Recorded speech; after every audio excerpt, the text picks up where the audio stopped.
Hello Internet, it's Matt here for the Dork Lords. If you're new to the channel, welcome.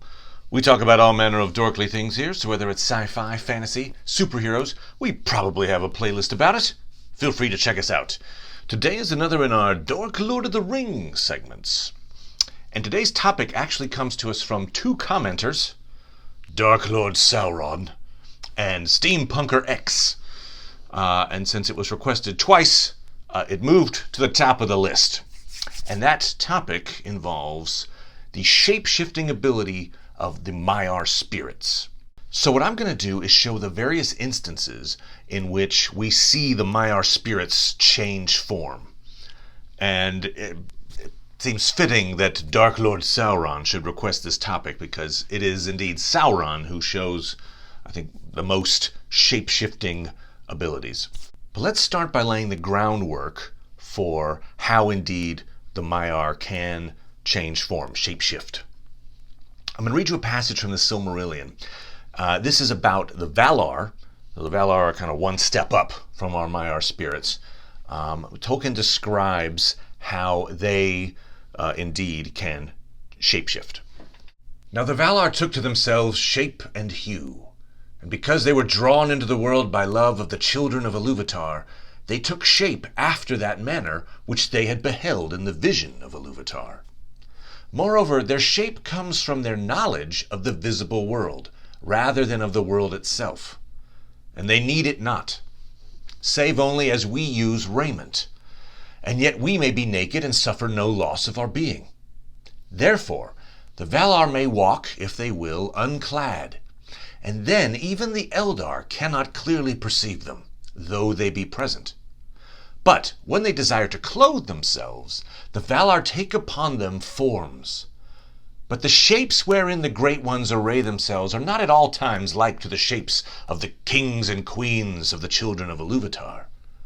For at times they may clothe themselves in their own thought, made visible in forms of majesty and dread. So, basically saying that like we wear clothes, they can wear forms. If they go unclad, so to speak, they can kind of walk amongst the elves and men unseen. And so here's a little tag on that adds the Maiar into this equation. With the Valar came other spirits, whose being also began before the world, of the same order of the Valar, but of less degree. So we get the idea, the Valar can shapeshift, and what we'll see is that the Maiar have that ability as well. One side note is that the only member of the Valar that cannot shapeshift is Morgoth. And the reason being is because he uses so much of his power to manipulate and transform the earth and the creatures on it that he loses that ability. As I mentioned, when it comes to shape-shifting and the Maiar, Exhibit A, Sauron. We see many instances of Sauron changing form. Most notably, he changes form quite a bit in the tale of Beren and Luthien. And I'm going to read you a few passages here, particularly this part where Luthien and Huan, the Hound of Valinor, have approached Sauron at the Isle of Werewolves. And Sauron is attempting to fight them off. One thing to note is that Huan, there's a prophecy about Huan. I've done a Beren and Luthien video if you want to check that out. But there's a prophecy that Huan will be killed only by the greatest of all wolves. And that prophecy is well known to Maiar like Sauron. One of the characters I'm about to mention in this passage is Draugluin, the father of werewolves. And when it comes to Draugluin, I don't actually put him in the mix when it comes to shape-shifting Maiar spirits. Not even 100% sure that he is a Maia, but even if he was, I think Tolkien's version of a werewolf is a little different from, like, I'm a human being, and then when the moon comes, I turn into a wolf. I think they're always in wolf form, but they can talk, and they're kind of super wolves. but not necessarily they have the ability to transform. But I read it for context. All right. Then Sauron sent Draugluin, the dread beast, old and evil, lord and sire of the werewolves of Angband. His might was great, and the battle of Huan and Draugluin was long and fierce. Yet at length Draugluin escaped, and fleeing back into the tower, he died before Sauron's feet. And as he died, he told his master, "Huan is here." Now Sauron knew well, as did all in the land, the fate that was decreed for the Hound of Valinor. And it came into his thought that he himself would accomplish it. Therefore he took upon himself the form of a werewolf, and made himself the mightiest that had yet walked the world. And he came forth to win the passage of the bridge. So there we see Sauron thinking, oh, the prophecy says Huan can only be killed by the greatest of wolves. I will turn myself into this awesome wolf. And so we see certainly the ability there to shapeshift. So fight ensues. Huan gets the upper hand, and we start seeing even more shapeshifts from Dark Lord Sauron. Huan took his foe by the throat and pinned him down. Then Sauron shifted shape from wolf to serpent, and from monster to his own accustomed form. But he could not elude the grip of Huan without forsaking his body utterly. Ere his foul spirit left its dark house, Luthien came to him and said that he should be stripped of his raiment of flesh, and his ghost be sent quaking back to Morgoth. And she said, "There everlastingly thy naked self shall endure the torment of his scorn, pierced by his eyes, unless thou yield to me the mastery of thy tower." Then Sauron yielded himself, and Luthien took the mastery of the isle and all that was there, and Huan released him. And immediately he took the form of a vampire, great as a dark cloud across the moon, and he fled, dripping blood from his throat upon the trees. All right, so it's an awesome passage, by the way, but a lot happens there. So Sauron turns into from a wolf into a serpent, into some kind of a monster, then back to his own accustomed form. He loses anyway. And there's this talk that Luthien gives where she's basically saying, we're going to kill this form you have, and that your unclad spirit is going to get sent back to Morgoth, and to receive punishment unless you surrender. He surrenders and then turns into, he calls it a vampire. I believe he's referring to it as like a vampire bat, like a large bat, and he flies off. So yet another transformation for our Dark Lord Sauron. So many years later, we see Sauron as Anatar, giver of gifts. He's got this charismatic, pleasing appearance, and it's a ruse that works. And we then see him ingratiate himself to the Númenóreans, and he helps to bring about their downfall, corrupts their leader, Ar-Pharazôn. And then when Númenor is destroyed, that's when we see Sauron lose this power to shapeshift into these pleasing forms. I'll read you a quick passage here that describes that eventuality. But Sauron was not of mortal flesh, and though he was robbed now of that shape in which he had wrought so great an evil, so that he could never again appear fair to the eyes of men, yet his spirit arose out of the deep, and passed as a shadow and a black wind over the sea, and came back to Middle-earth, and to Mordor that was his home. There he took up again his great ring in Barad-dûr, and dwelt there, dark and silent, until he wrought himself a new guise, an image of malice and hatred made visible, and the eye of Sauron the Terrible few could endure. So there we see Tolkien is saying, yep, he lost that ability to take on this pleasing form of Anatar, giver of gifts. And so he is forced to take on the form that we come to know of Sauron from the Lord of the Rings and from the War of the Last Alliance and such. But Sauron is not our only Maiar spirit that has changed shape. Obviously, we've got the 5 wizards, right? We've got our Saruman, Gandalf, Radagast, the Blue Wizards, Alatar, and Palando. They are not old men in their natural form. Gandalf is not an old guy with a beard. He transformed into an old man in order to assist the peoples of Middle-earth. But I found this really interesting passage that describes Gandalf mingling with elves many, many years prior to the events of the Lord of the Rings. At this point, he goes by the name Aloran. That's his kind of accepted Maia name. And this is really interesting. But of Aloran, that tale does not speak. For though he loved the elves, he walked among them unseen, or in form as one of them. And they did not know whence came the fair visions or the promptings of wisdom that he put into their hearts. So here we see Gandalf not only walking among folks as an old man, but walking among the elves as an elf. And I get the feeling that Radagast perhaps had even more powers than most when it came to shapeshifting, because it mentions very specifically that he's this master of shapes and hue. The passage reads, "Radagast is of course a worthy wizard, a master of shapes and changes of hue, and he has much lore of herbs and beasts, and birds are especially his friends." Interesting that Gandalf uses the term there, master of shapes and changes of hue. If you remember the very first thing that I read about the Valar, it says, "Now the Valar took to themselves shape and hue." Anyway, it's just interesting that those words get grouped together there when we're talking about our spirits being able to change form.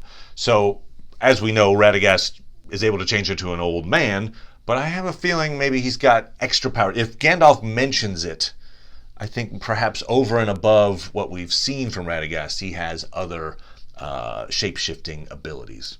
One of the more interesting shapeshifters is Thringwithil. I've done a video about her as well. She is the messenger of Sauron. She takes messages between Sauron and Morgoth.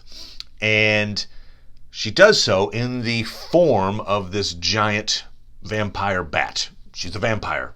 And we hear about her, I believe, after her death. And this is when Huan and Luthien take her skin, perhaps? Maybe it's her cloak? But in any case, take some part of Thringwithil and then assume the form of Thringwithil. He took thence the ghastly Wulfheim of Draugluin and the Batfell of Thringwithil. She was the messenger of Sauron and was wont to fly in vampire's form to Angband, and her great fingered wings were barbed at each joint's end with an iron claw. Clad in these dreadful garments, Huan and Luthien ran through Tar Nafuin, and all things fled before them. It further mentions in the index, Thringwithil, woman of secret shadow, the messenger of Sauron from Tol and Gauroth, who took the form of a great bat, and whose shape Luthien entered Angband. We're not exactly sure whether Thringwithil was a Maia, but there's a strong implication that she's one of these corrupted Maia that went to serve Morgoth and Sauron. Now, for the rest of our Maiar that can shapeshift, I think most of the examples come from the progeny of Melian. Melian is a Maia. She falls in love with King Thingol and takes the form of an elf. And her children and children's children and such display the ability to shapeshift. Here's the passage about Melian that describes her choice to become an elf. For Melian was of the divine race of the Valar, and she was a Maia of great power and wisdom. But for love of Elve, she took upon herself the form of the elder children of Iluvatar, and in that union she became bound by the chain and trammels of the flesh of Arda. In that form she bore to him Luthien Tanuviel. Elve is King Thingol. So for the love of King Thingol, she takes the form of an elf and seems to be that way transformed through her lifetime. Their child is Luthien. We've just been talking about Beren and Luthien. Luthien displays some shape-shifting abilities in the tale. It's questionable, for instance, when she takes the bat fell of Thuringwithel. Is she just using it as a cover, or does she actually transform into a bat? It's a little questionable. But there are some other instances in the tale of Luthien and Beren that, for instance, it's kind of an analog to Rapunzel in the tale of Beren and Luthien. She's trapped in a tower, and she magically grows her hair to form a rope that she can climb out of the tower in. She also uses the hair to create a cloak, which seems a little gross, but whatever. But the ability to grow your hair at that speed suggests the ability to, alter your form. And so there's that. So Luthien, incredibly powerful, and that comes from the fact that she is part Maia. She and Beren have a child, Dior. And as for Dior, there is this one moment when there's a suggestion of changing form. Basically what happens is he acquires the Nauglamir. The Silmaril has been attached to a necklace. It was the death of King Thingol, but this is the Silmaril that his mom and dad acquired. They got it from Morgoth. And so he wears it, but when he puts on this Nauglamir, there's an interesting passage that describes this transformation in him. Then Dior arose, and about his neck he clasped the Nauglamir. And now he appeared as the fairest of all the children of the world, of threefold race, of the Edain, and of the Eldar, and of the Maiar of the Blessed Realm. So he's like the the fairest of three separate races, and he's got all three of those races, represented in him. Of the Edain, you've got Beren. For the Eldar, you got King Thingol, and for the Maiar, you've got Melian, transferred to Luthien, his mom. Now, you can make the case that perhaps it's just, I'm wearing a Silmaril, so everyone thinks I look awesome. But I think there's a hint that perhaps wearing the Silmaril brought out this natural ability, his Maiar latent ability to transform. And it made him almost, look godlike, basically. That eventually actually leads to his downfall. There's one of the kinslayings, sons of Fëanor kill him for that Nauglamir. But just an example, perhaps, that the line of Melian has a little bit of shape-shifting abilities. And we see this played out in Dior's daughter, Elwing. Now, Elwing marries Yarendil. That leads to Elrond, Elros. But there's a bit there where she is actually trying to save the Nauglamir and the Silmaril, and she leaps into the sea and is saved at the last moment by one of the Valar, Ulmo, who transforms her into a bird. But I'm going to read that passage just so you set the stage. But what we see later is that she uses that same ability in later years. Elwing, with the Silmaril upon her breast, had cast herself into the sea. Thus Maethros and Maglor gained not the jewel, but it was not lost. For Ulmo bore up Elwing out of the waves, and he gave her the likeness of a great white bird, and upon her breast there shone as a star the Silmaril, as she flew over the water to seek Yarendil, her beloved. Okay, so in that situation, it's pretty clear that it was a Valar that bestowed the ability to transform on Elwing.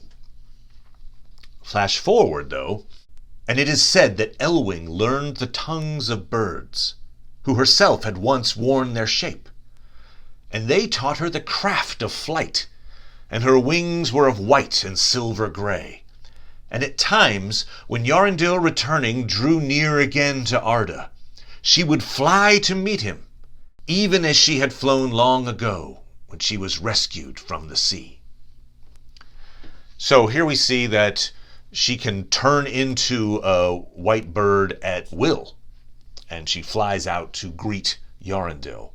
Was that leftover power granted to her from Ulmo? I suppose it's possible, but I think it's also possible that since she does have this Maia ancestry, that this is perhaps a latent ability that she has, that she then discovers she has, and then continues to use. As for other shapeshifters, you've got folks like Beorn, turn into a bear, but he's not a Maiar spirit. He's a mortal man with a really cool ability, so he doesn't really fit into this topic.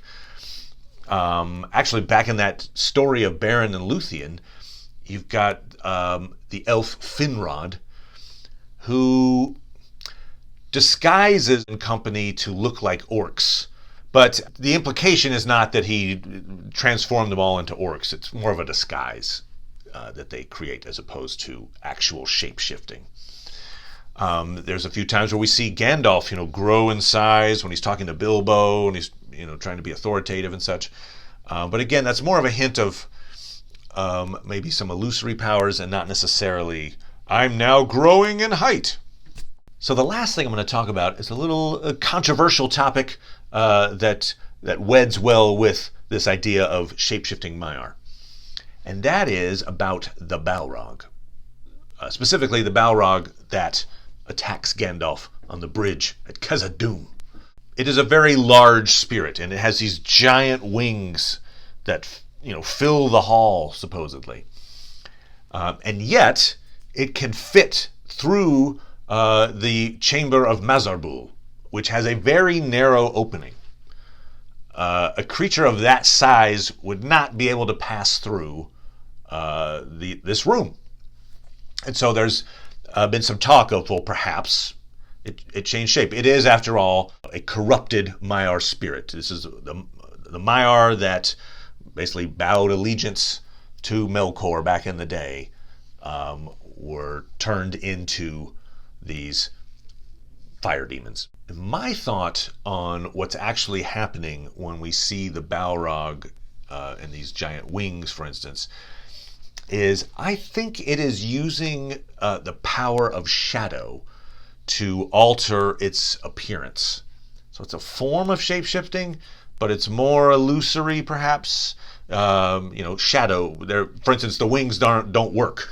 When it falls, it doesn't transform itself into something that will not fall, right? It continues falling. It doesn't seem to be able to adapt to the moment. And when it lands in that water at the bottom of its fall, it turns into this, douses itself, a creature of slime, and I think it says like a strangling snake. So it doesn't seem to have the ability to shapeshift. If it did, I think it would have, aided itself in those moments. So I think there's this shadow element, and I'm going to read you a few passages that support that notion that perhaps it can use the power of shadow to enhance its appearance. We go back to a passage that describes the creation of Balrogs from Melkor. And in Autumno he gathered his demons about him, those spirits who first adhered to him in the days of his splendor, and became most like him in his corruption. Their hearts were of fire, but they were cloaked in darkness.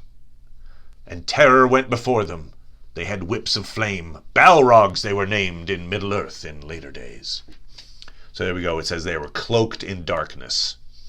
That's a somewhat vague description, but I think important when we put it together in context with the rest of this text.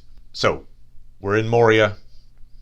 Gandalf has told the party to continue down the stairs, and he is trying to hold the door that leads from the chamber of Mazarbul to the stairs, right? So the orcs and such are in the chamber. He's outside the chamber trying to hold the door. I found myself suddenly faced by something that I had not met before. I could think of nothing to do but to try and put a shutting spell on the door. Then something came into the chamber. I felt it through the door, and the orcs themselves were afraid and fell silent. It laid hold of the iron ring, and then it perceived me and my spell. What it was I cannot guess, but I have never felt such a challenge. The counterspell was terrible. It nearly broke me. For an instant the door left my control and began to open. I had to speak a word of command. That proved too great a strain. The door burst in pieces. Something dark as a cloud was blocking out all the light inside, and I was thrown backwards down the stairs. So there we see reference to the Balrog being this something dark as a cloud blocking out all light. And it is now in the chamber, so it is small enough to have entered this chamber. Flash forward. The ranks of the orcs had opened, and they crowded away as if they themselves were afraid. They were. Something was coming up behind them. What it was could not be seen. It was like a great shadow, in the middle of which was a dark form, of man's shape maybe, yet greater, and a power and terror seemed to be in it and to go before it. So there we see the idea that there's this man-shaped, humanoid creature that is surrounded by this great shadow. It's in the middle of a giant shadow. We then get to the bridge. The Balrog reached the bridge. Gandalf stood in the middle of the span, leaning on the staff in his left hand, but in his other hand Glamdring gleamed, cold and white. His enemy halted again, facing him, and the shadow about it reached out like two vast wings. So again, we see the idea that these wings are perhaps made of shadow. After the awesome, "You shall not pass," we have another bit here that describes the Balrog. The Balrog made no answer. The fire in it seemed to die, but the darkness grew. It stepped forward slowly onto the bridge, and suddenly it drew itself up to a great height, and its wings were spread from wall to wall. From out of the shadow, a red sword leaped, flaming. Glamdring glittered white in answer. There was a ringing clash and a stab of white fire. The Balrog fell back, and its sword flew up in molten fragments. So there again we see the idea that when it's challenged, its fire retreats, but the darkness spreads. And in that moment we see these wings spread from wall to wall. Giant, giant wings. And then again it says, from out of the shadow it pulls this red sword. I think there's evidence to suggest that the ability of the Balrog to transform is limited. And there are so many references to this idea of shadow. Now, could that be smoke from the fire? I suppose, but I think it's actually, this creature uses fire. It's obviously it's a fire demon, and the shadows that are created by the flames are also part of its makeup, and it can use those shadows to alter its appearance. So that line that says, the shadow about it reached out like two vast wings, I think that's the most compelling passage that supports the notion that this thing is using shadow to its effect. But give your thoughts. Do you think the Balrog changed shape and basically just shrunk down, got through the chamber, and then grew wings, perhaps? Didn't have wings and grew them? That's certainly a possibility. But let me know your thoughts on the Balrog's shapeshifting. And if you've got some other thoughts on our Maiar Shape-Shifters, feel free to put them in the comments. Also, if you've got another topic for a video, put it in here. I would be happy to do a video about a topic of your choosing. Thanks so much to Dark Lord Sauron and Steampunker X for making the suggestion. And Happy New Year, everybody. We'll see you next time.